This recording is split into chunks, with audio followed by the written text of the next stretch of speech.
لە درێژەی کۆسپوتەگرانی وەزارەتەکانی حکوومەتی ناوەند بۆ پارێزگای کەرکووک دروستی دەکەن.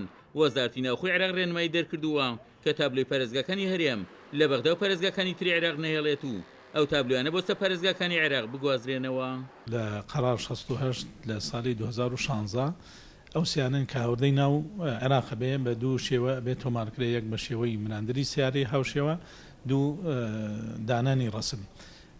فقرەی دوم ئەڵێ ئەو سیانانەی هەڵگری تابلۆی هەرێمی کوردستانن. خاوەنی سیارەکان خەڵکانی پارێزگای بەغدایان پارێزگەکانی سەر بە هەرێم نین، ئەبێ تابلۆکەی بگۆڕن و بیکەنە مرکزی وەک ئەوەی لە بەغداوە دەنێت. کەواتە ئەو سیانانەی کە تابلۆی هەرێمی کوردستان هەڵگرەوەکەوەیە یەکەم جا هێنابێتە ناو عێراقەوە، مراجعی زەریبە باج و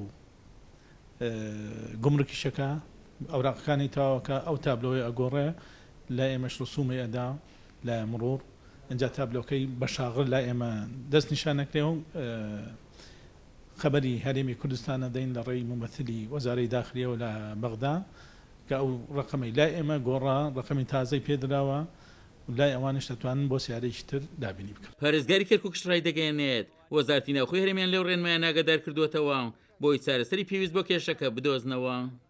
بەڵێ ئێمە لەگەڵ وەزارەتی ناوخۆیان قسەمان کردووە لە هەرێمی کوردستان، ئەبێ ئەوان ئەو مەسەلەیە چارەسەر بکەن لەگەڵ ئەوانە، چونکە زیاتر ئەمە پەیوەندی بە ئۆتۆمبیلەکانی پارێزگاکانی هەرێمی کوردستانە. بە پێو زانیاریانی دەستکورسات نیوز کەوتون ڕێنمایەکان لە بڕیارێکی ئەنجومەنی وەزیرانی عێراقەوە سەرچاوی گرتووە بەو ئامانجەی لە بەرامبەر گواستنەوەی تابلۆکانی هەرێم داهات بۆ حکوومەتی عێراق مسۆگەر بکەن. عومەر غەریب، کورسات نیوز، کەرکووک.